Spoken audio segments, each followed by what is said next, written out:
Welcome back to the final part of this series, looking at statements people might make about their children's digital media usage.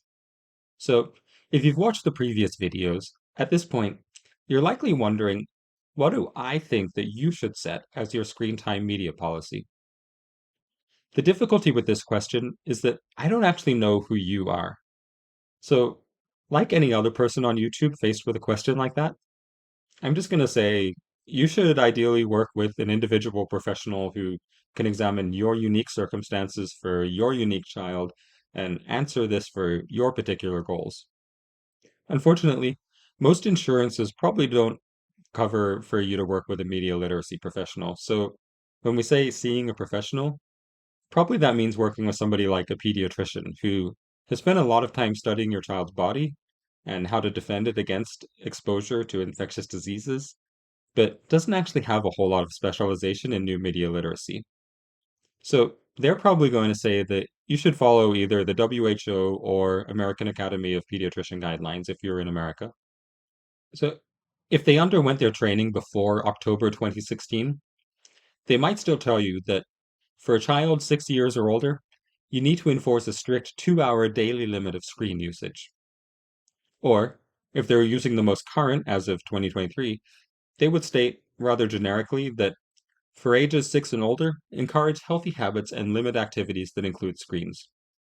Now, this may seem a bit arbitrary, especially if you're a kid wanting to deeply engage with a screen. What happened between 2016 and 2017 that caused a panel of experts to abandon their 2-hour limit on screen time recommendations? But if you've never been on a panel of experts charged with coming up with a blanket policy recommendation, you have to put yourselves in their shoes for a second and think about just how hard it is to make specific recommendations for every possible person to follow. Trust me, it's really difficult. And if you remember from our history section how many restrictions there used to be on reading books and novels, whereas today, all the WHO guidelines consistently include phrases like engaging in reading and storytelling with a caregiver is encouraged. It can be easy to dismiss those early historical guidelines as mistakes, but we should consider that those guidelines weren't necessarily 100% incorrect in everything they said for when they were said as blanket recommendations about how you should limit kids' exposure to reading and writing. Like, if you lived in a society that doesn't actually know how to handle books, it is indeed actually possible for reading to be a dangerous and destructive activity.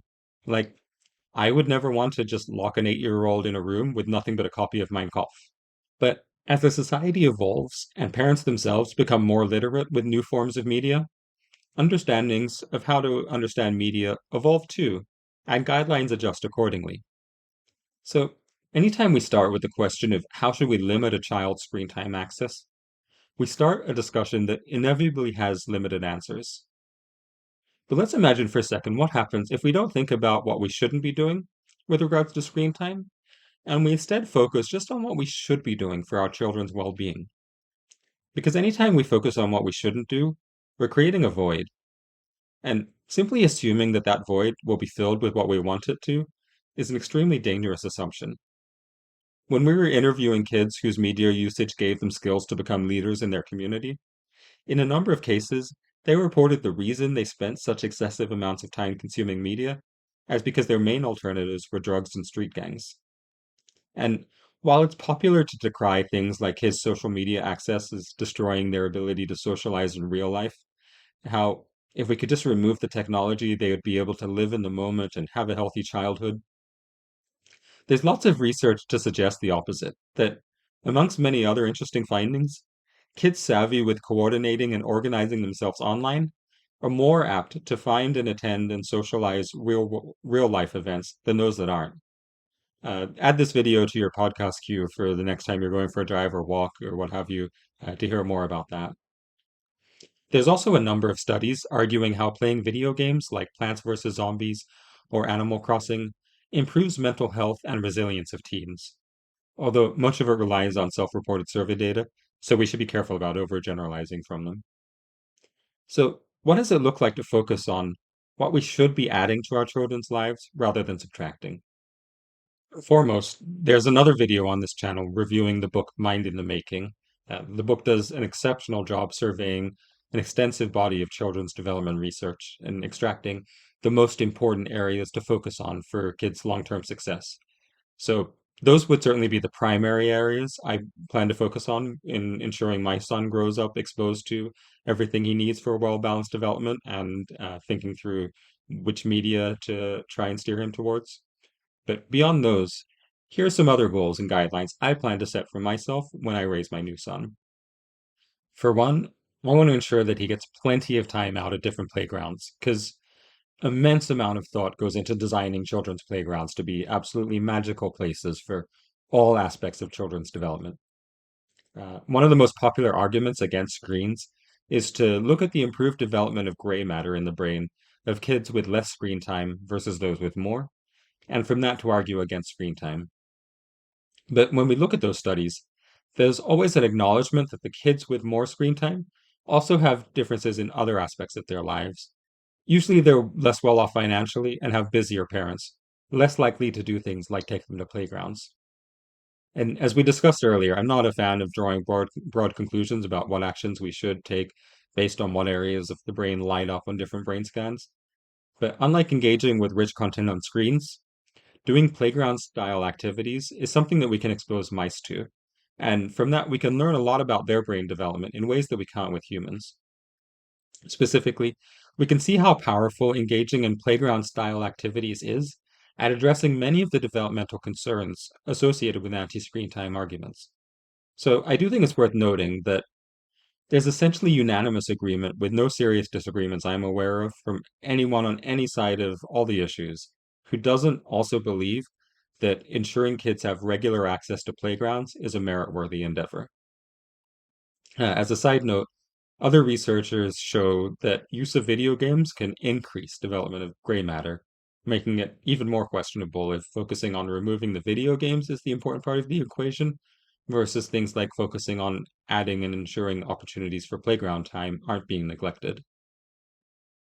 So then what happens if my son gets so addicted to his screen that every time I say we're going to go to the playground, he throws a tantrum and insists that he should be able to stay at home?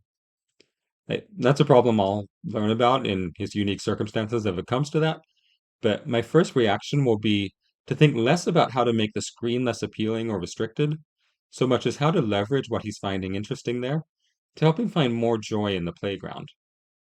Maybe I'll dress up as his favorite TV or game character and reenact some of the scenarios he's encountered in his virtual world on the playground with him. As discussed earlier, if he has a love of aiming, maybe I'll take some Nerf guns to the playground and then slowly transition that over to games that involve framing photographs of different playground phenomenon. And beyond just playgrounds, I hope to expose him to all sorts of different physical activities. My hope is that I won't have to do this by pulling the phone out of his hand, sticking a jump rope in it instead, and then blaming the screen if he happens to find the activity that I prescribed for him not engaging enough. Like, I personally love activities like windsurfing or fire dancing and acrobatics and skating and fencing and plenty more. I want to give him every opportunity to find joy in things like paddleboarding or kayaking or dancing or bike riding or anything else that he shows an inclination to. But his mother and grandmother both love playing Dance Dance Revolution, and we have a great virtual reality archery set. So if those are the physical activities he chooses, I'm not going to drag him windsurfing out with me just so he's not on a screen. I'm going to be happy that he's getting great quality time with his mother and grandmother, developing his sense of rhythm and a whole host of other great benefits if he chooses to play a game like Dance Dance Revolution. Another common concern with screens is the idea that it's a passive activity.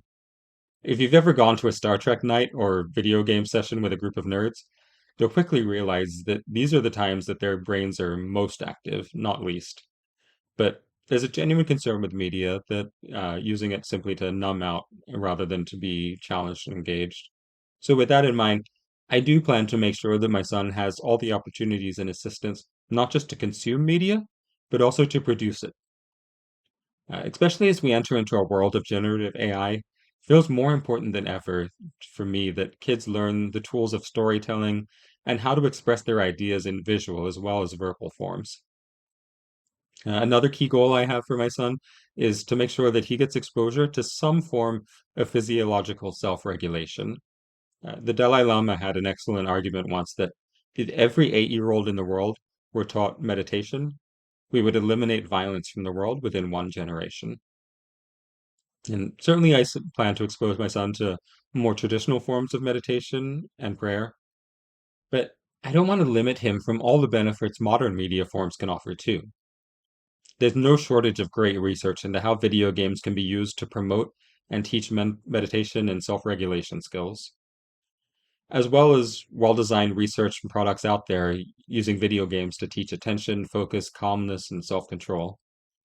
In fact, the research into this area at this point is so clearly established that many insurance companies will now pay for the use of video games to improve things like attention and focus. If you want to see an excellent book on that subject, check out Jim Robbins' A Symphony in the Brain. You can also check out the other video on this channel, What Parents Should Understand About Neural Networks, and the inhibitory projections part of Mind in the Making video for a more conceptual understanding of that. Certainly, one of the most important things for a child's developing brain is good sleep. Nobody would possibly disagree with that. Certainly, any cases where media usage of any form is disrupting sleep needs to be addressed. Certainly, any studies where media is interrupting sleep is going to show bad results, and so that needs to be separated out from things. So besides sleep and self-regulation, I want to make sure that he has lots of access to media, which is rich and complex and has compelling stories that encapsulate like the deepest parts of the human experience, not just games that are primitive and flat, or that wouldn't exist if it weren't for parents forcing them upon children. Like I want to leverage the power of play as one of the most primal forms of learning, how to take on challenges and to think strategically.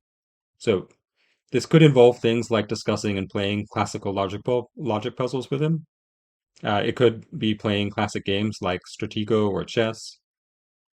Chess in particular is something that lots of parents instantly recognize the value of nowadays. But nowadays there's also an extremely popular video game on phones and Nintendo Switches called The Battle of Polytopia.